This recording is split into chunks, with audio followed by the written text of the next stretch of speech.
नमस्कार, मैं साक्षी गुप्ता। स्वागत है आपका ग्रामीण भारत टीवी पर। हमारी तरफ से आपको और आपके पूरे परिवार को अंग्रेजी नववर्ष की हार्दिक शुभकामनाएं।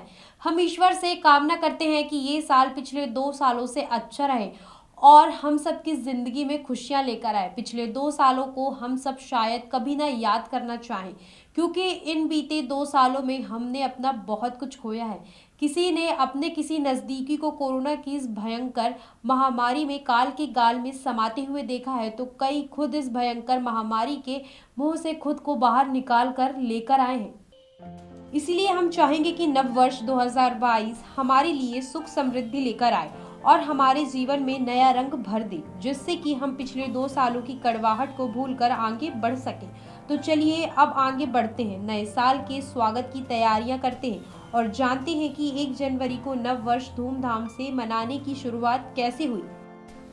वैसे तो 1 जनवरी को नव वर्ष एक उत्सव की तरह पूरे विश्व के अलग अलग हिस्सों में अलग अलग तिथियों व विधियों से मनाया जाता है, लेकिन दुनिया भर में कई कैलेंडर हैं और हर कैलेंडर का नया साल अलग अलग होता है। और इसी कैलेंडर के हिसाब से भारत में भी नया साल का जश्न 2 बार मनाया जाता है।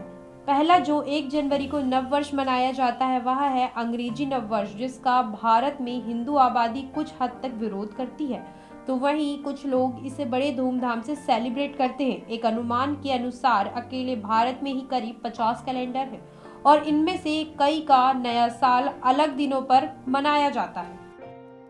आपको बता दें कि अंग्रेजी नववर्ष का उत्सव लगभग 4000 साल पहले से मनाया जाता है। पहले नए साल का जश्न बेबीलोन में 21 मार्च को मनाया जाता था, जो कि बसंत के आने की तिथि भी मानी जाती थी, लेकिन फिर 21 मार्च को मनाया जाने वाला नव वर्ष ग्रेगोरियन कैलेंडर के हिसाब से 1 जनवरी को मनाया जाने लगा। इसकी शुरुआत हुई पोप ग्रेगरी की साल 1582 की उस खोज से, जब उन्होंने जूलियन कैलेंडर में लीप इकाई को लेकर गलती खोजी थी। फिर इसके बाद रोमन कैलेंडर में बदलाव किया गया और नया कैलेंडर बनाया गया और तभी से दुनिया में पहली बार 1 जनवरी से नए साल का जश्न मनाया जाने लगा।